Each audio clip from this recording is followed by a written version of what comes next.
Bienvenue à toi sur mon podcast. Oui, je suis Christelle. J'accompagne les personnes qui se trouvent actuellement dans un changement perso, pro, à retrouver une sérénité et une joie intérieure en accord avec leur véritable envie. J'ai moi-même vécu cette longue et lente transition dans ma vie. Tu traverses actuellement un bouleversement dans ta vie actuelle ne te convient plus, tu veux changer de métier, d'entreprise, tu veux quitter ton conjoint, ta conjointe, que tu te sens perdu ou que tu aies peur de sauter le pas, d'aller vers le renouveau, mon podcast s'adresse à toi. Je te partage des conseils, des pistes de réflexion, mes expériences. Alors installe-toi confortablement dans ton canapé, à la terrasse d'un café, simplement dans un endroit où tu te sentiras bien. Hello, bienvenue sur mon podcast. Oui, je suis ravie de te retrouver en ce dimanche matin pour le 4e épisode qui va parler de comment on clarifie notre vie quand on navigue dans le brouillard, particulièrement lors d'une transition de vie. Donc, dans notre vie, il arrive parfois qu'on se retrouve dans une situation où on ne sait plus ce qu'on veut. On sait ce qu'on ne veut plus en revanche, mais ce qu'on veut, on se sent perdu, incapable de se projeter dans l'avenir. Comment, du coup, on peut surmonter cette situation et gagner en clarté et clarifier nos idées pour trouver une vie qui te correspond vraiment. Donc, dans ce podcast, je vais te partager des conseils, des techniques, mon expérience de vie, forcément, puisque je suis passée par là, ce qui va te permettre, t'aider à clarifier tes idées et à te projeter, du moins à faciliter pour te projeter dans l'avenir avec confiance et avec clarté. Mais avant d'entamer la suite du podcast, je voudrais parler de mon 3e épisode, puisque quand on se trouve dans une transition de vie et que en plus on se sent perdu, c'est clairement une situation inconfortable. Donc c'est un sujet que je parle lors de mon 3e épisode qui s'appelle « Le confort vient-il réellement avec l'inconfort ?» Donc je t'invite à aller voir, à aller l'écouter et puis si tu le souhaites, à me donner un avis. Donc, il y a environ 2 ans, je me suis retrouvée dans cette situation. Je ressentais juste un gros ras-le-bol de ma vie, en fait, en général, dans tous les domaines. J'étais plus du tout heureuse, ma vie ne me convenait plus. J'avais juste envie de fuir très très loin de cette situation inconfortable, de cette situation dans laquelle je me sentais complètement perdue. Je savais ce que je ne voulais plus, donc c'est-à-dire quitter cet endroit, quitter cette situation, mais par contre, je ne savais plus du tout ce que je voulais. Et pour moi, ça a été la première fois dans ma vie, donc ça a été complètement déstabilisant puisque, par exemple, quand j'étais au collège et que, tu sais, il faut, à la fin de la 3e, il faut choisir, soit tu choisis la filière ordinaire, soit tu choisis la filière pro, en tout cas à mon époque. Et puis, les instituteurs, enfin les profs, voulaient me placer dans la filière comptabilité, ce qui n'est pas du tout ce que je souhaitais en fait. Et donc du coup, j'ai pas lâché et j'ai fini par choisir la filière CAP Petite Enfance en l'occurrence, et du coup à obtenir mon diplôme.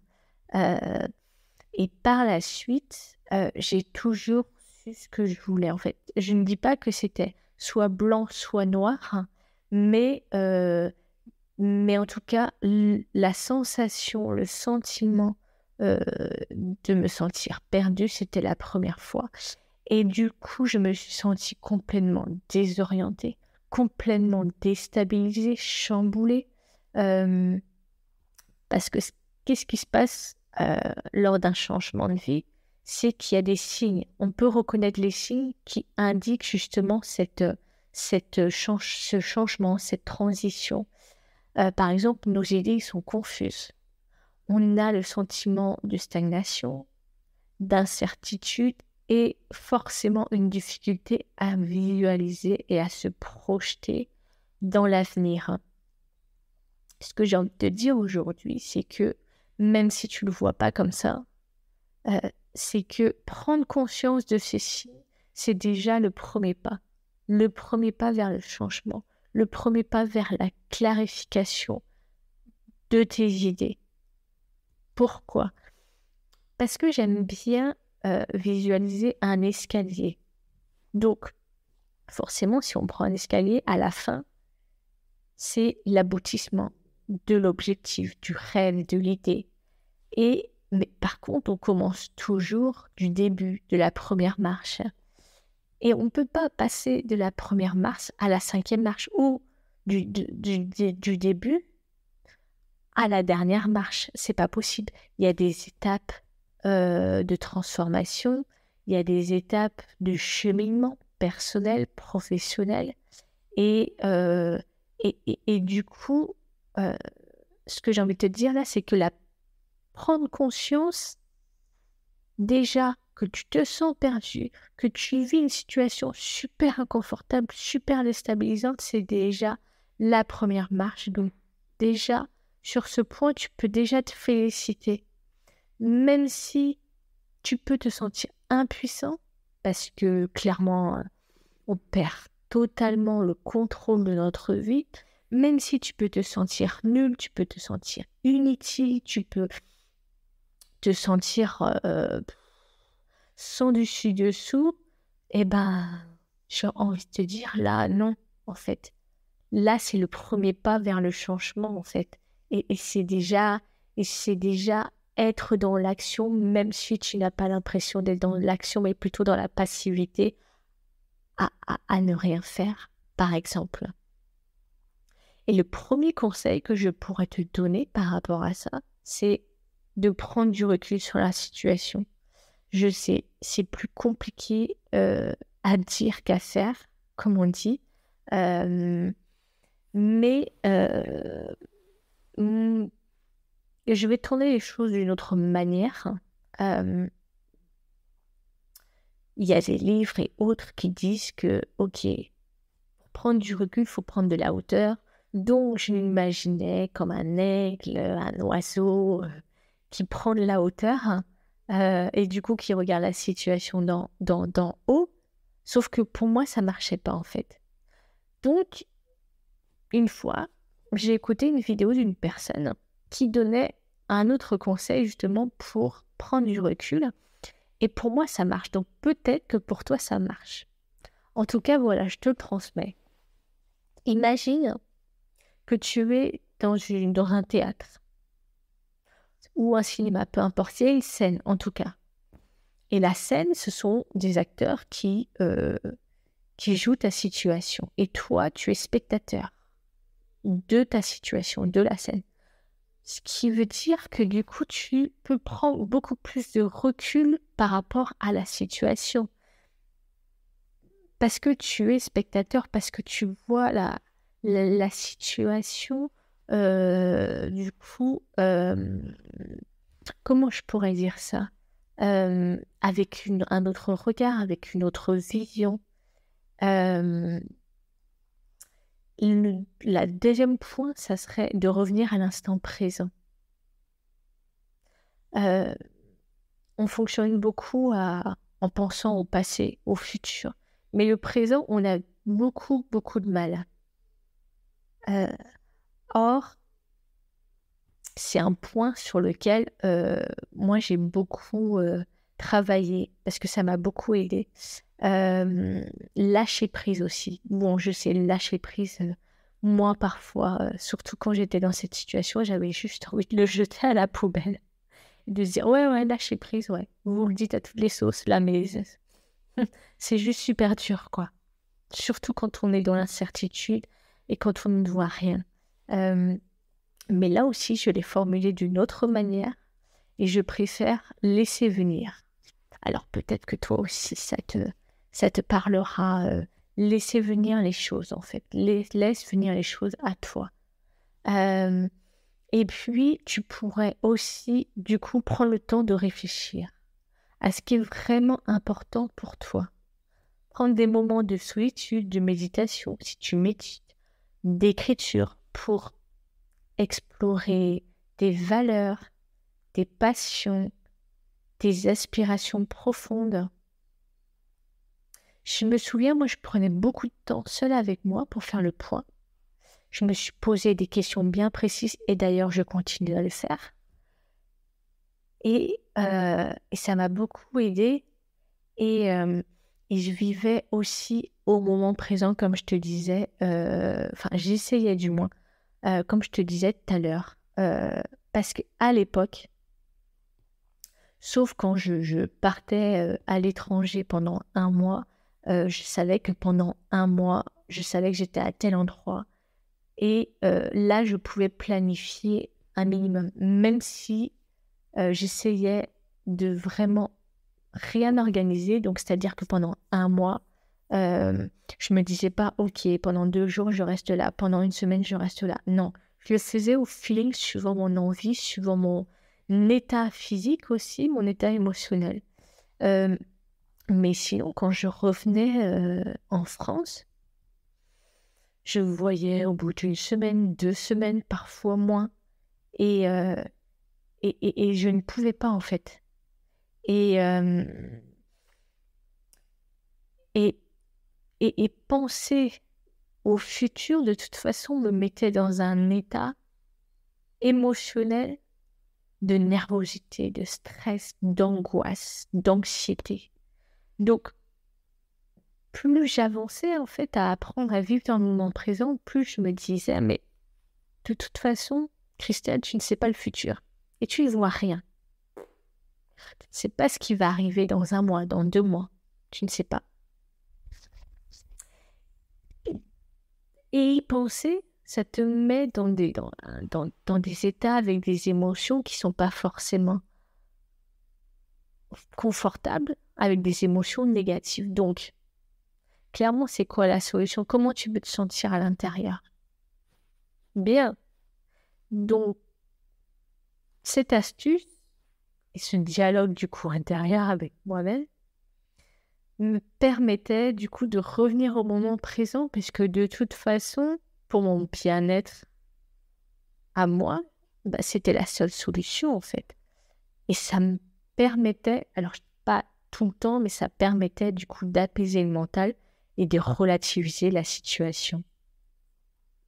Le deuxième conseil que je pourrais te donner et que je donne à mes clients et que je me donne aussi à moi-même, c'est de se foutre la paix, tout simplement en fait.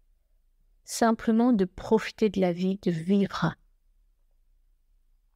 Surtout dans la situation dans laquelle tu te trouves quand on est perdu. On a tendance à se mettre des injonctions au quotidien. Je dois, il faut. Quand j'ai commencé à faire un travail sur moi et à prendre conscience de mes pensées, je me suis rendu compte le nombre de fois où je m'oblige à faire un truc. Je suis d'accord, il y a des... Voilà, il y a des choses où tu es obligé plus ou moins si tu as des enfants, si tu as un travail et autre.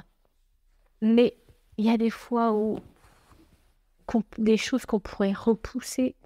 Bref, ça met une pression au quotidien en fait. Que ça soit aussi, ça peut être aussi pour le ménage, par exemple pour les courses. Et est-ce que c'est vraiment nécessaire en fait? Est-ce que parfois tu voudrais pas te foutre la paix en fait? Te foutre la paix en plus et profiter de la vie,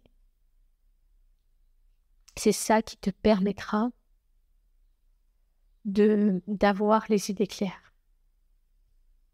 Je vais t'expliquer pourquoi. La première chose, c'est parce que Si tu profites de la vie, tu te fous la paix. Et donc, du coup, en te foutant la paix, du coup, tu apaises ton mental. Enfin, plus ou moins, mais en tout cas, tu prends le temps, comme je te disais dans le premier conseil, de réfléchir sur ce que tu veux vraiment, sur qui tu es vraiment, sur vraiment ce que tu veux à l'intérieur. Et la deuxième chose, ça serait parce que du coup, tu t'autorises à sortir des sentiers battus, à t'ouvrir à de nouvelles expériences et à de nouvelles idées. Pour ma part, tu vois, je pouvais pas rester dans cette situation inconfortable dans laquelle j'étais.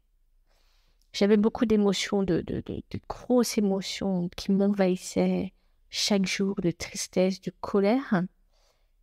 Et donc, j'ai mon instinct de survie, qu'on a tous, qui fait que quand tu es au fond du trou, de toute façon, tu peux pas aller plus profondément. C'est pas possible. C'est comme ça. Donc, qu'est-ce que tu vas faire? Du coup, tu vas vouloir sortir de ce trou, d'aller vers ce que tu souhaites vraiment. C'est ce que j'ai fait. Je suis partie avec mon chien faire des chantiers participatifs, des woofings pendant environ 1 mois. Et pendant ce mois, j'ai rencontré une personne qui est devenue une amie, qui m'a parlé du Mexique. Et moi, comme je suis une grande voyageuse, je voyage, j'ai l'âge de 19 ans seule, et c'est vraiment quelque chose qui me porte et qui m'anime. J'avais pas fait encore ce continent, donc je me suis dit, why not? Et j'y suis allée, et 2 semaines après, je suis partie.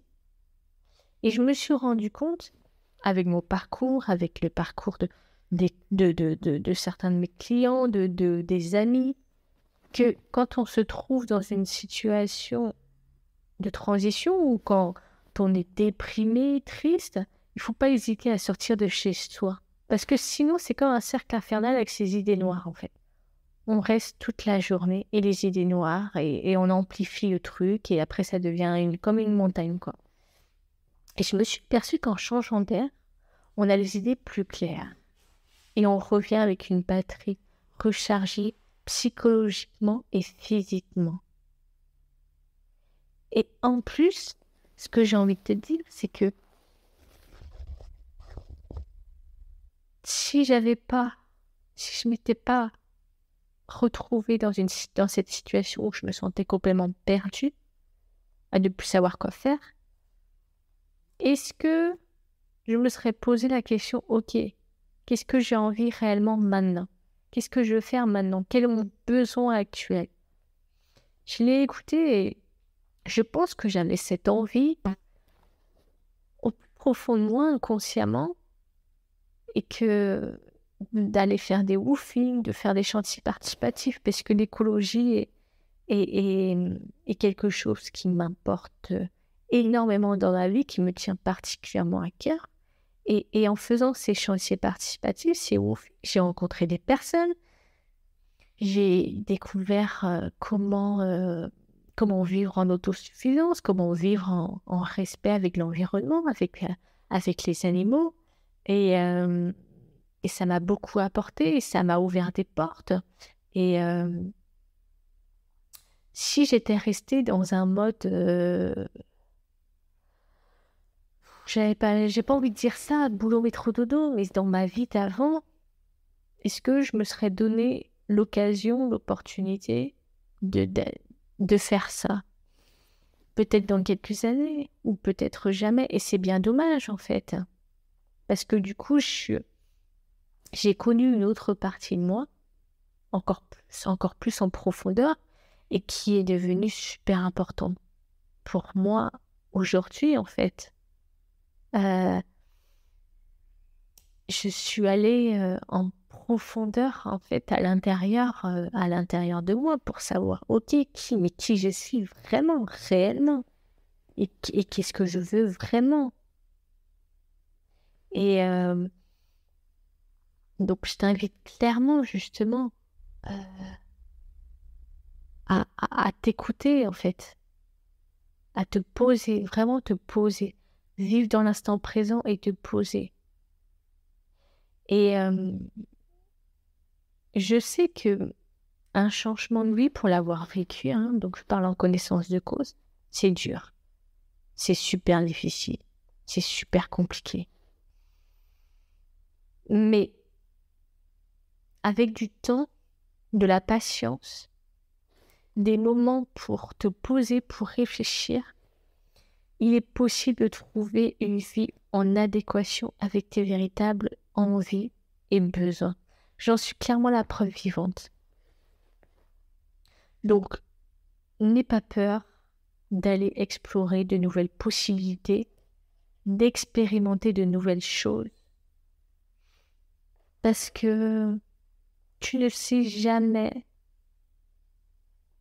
ce qui va se passer. Tu vas aller à un endroit, tu vas rencontrer une personne qui va t'ouvrir une porte sur un monde, sur des choses auxquelles tu n'aurais jamais pensé si tu n'étais pas allé voir cette personne ou cette ville, ou peu importe en fait. Donc, il ne faut pas hésiter justement à suivre ses envies, ses besoins, parce que ce sont des portes ouvertes après vers la clarté. Clairement, moi c'est ce qui s'est passé pour moi. C'est la vie qui m'a montré le chemin en fait. C'est la vie qui, petit à petit, ça n'a pas été tout de suite, même si c'est ce que je souhaitais vraiment, et je pense qu'on est beaucoup dans ce cas-là, à vouloir, ok, je suis perdue, ok, vas-y, s'il te plaît, donne-moi les solutions, montre-moi le chemin. Mais non, en fait, ça demande un cheminement, et mais un cheminement tellement personnel. Moi, je suis plus du tout la même, en fait, qu'il y a 2 ans. Et si ça avait été d'un coup, je me serais pas reconnue, je me serais dit, waouh, en fait, je suis qui là? En fait, je sais plus qui je suis, quoi. Je me reconnais pas, en fait. C'est pour ça que les choses se font étape par étape. Et ce que j'ai envie de te dire, c'est que donc vas-y, quoi. Laisse-toi porter par la vie, en fait. Fais-toi confiance et fais confiance en la vie. Et ce en quoi tu es en train de penser sur tes envies là, que tu repousses encore et encore, bah vas-y. Moi, là, je te dirais, ok, tu as peur, ok, d'accord, mais vas-y, parce que c'est ça qui te montrera le chemin. Peut-être pas tout de suite, mais les prises de conscience, les déclics, il y en aura forcément. Je sais, vraiment, là, pour moi, me répéter, mais clairement, c'est ce qui s'est passé pour moi, quoi. Donc, et j'ai envie de te dire, même si tu le vois pas maintenant, c'est une bénédiction d'être perdu. C'est une bénédiction, les changements, les transitions de vie. C'est un cadeau de la vie. Pourquoi? Parce que, comme j'aime le dire, il faut se perdre avant de se retrouver. Et de retrouver, je le mettrais même en parenthèse. Parce que je ne dirais pas que je m'étais perdue dans ma vie d'avant. Mais est-ce qu'elle me convenait vraiment? Est-ce qu'elle correspondait vraiment à qui j'étais? Ou peut-être est-ce que j'avais évolué, donc du coup, il fallait un virage à 360 degrés? En tout cas, c'est vraiment... Là, avec 2 ans de recul, je dis merci. Merci à la vie, en fait. Merci à l'univers, merci à moi. Parce que ça a été dur, parce que ça a été chaud, parce que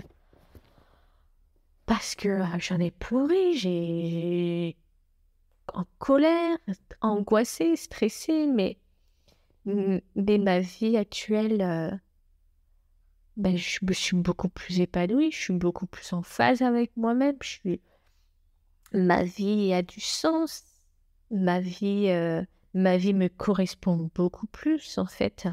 Donc, Donc, fais-toi confiance en fait.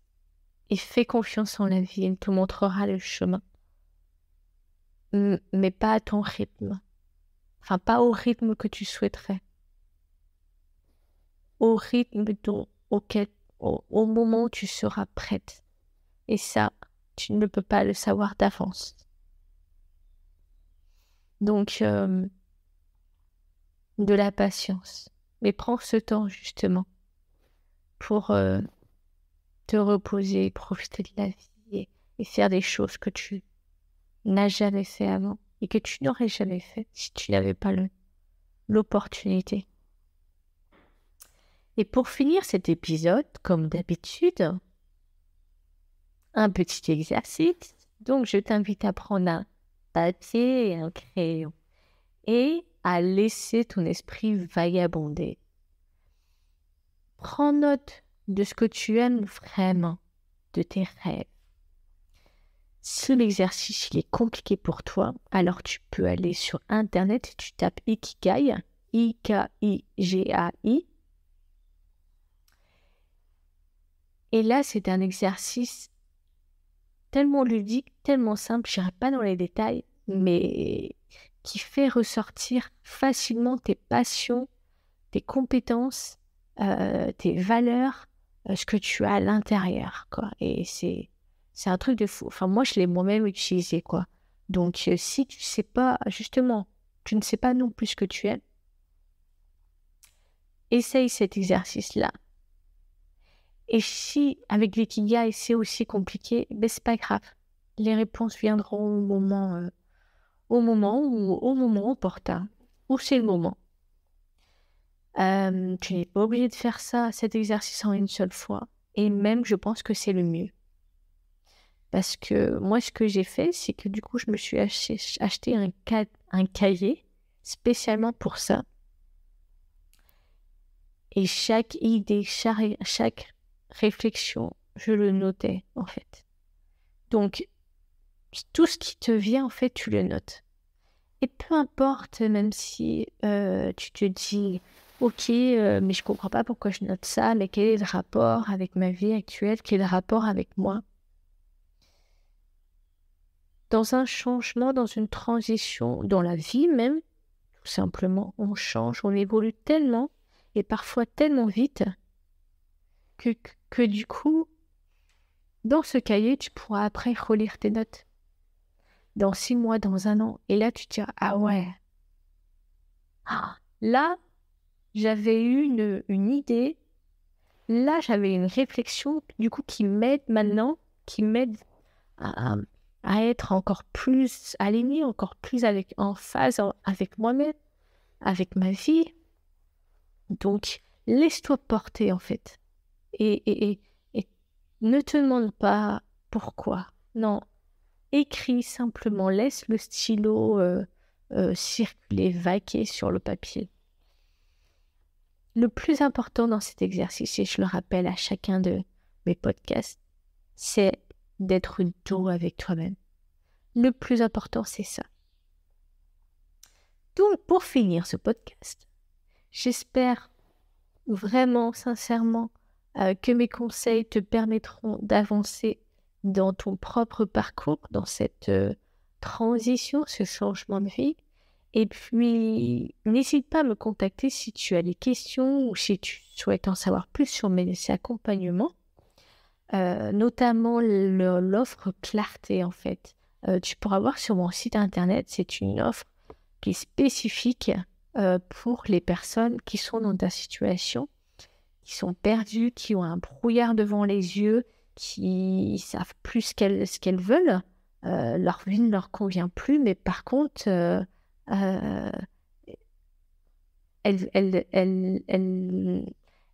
savent ce qu'elles ne veulent plus, en fait. Et puis, donc, oui, va jeter un coup d'œil si tu le souhaites et sache que tu peux réserver un appel rencontre offert si tu es intéressé. Voilà. Si tu as aimé ce podcast, je t'invite à le liker Et puis, ça me ferait plaisir d'entendre des retours si ce podcast, du coup, t'a aidé à y voir plus clair, voilà, à te sentir plus apaisé dans ta vie, à l'intérieur en général. Et puis, si tu penses que ce podcast pourrait aider les personnes de ton entourage, alors je t'invite à partager. Merci à toi. Je t'embrasse. Ciao.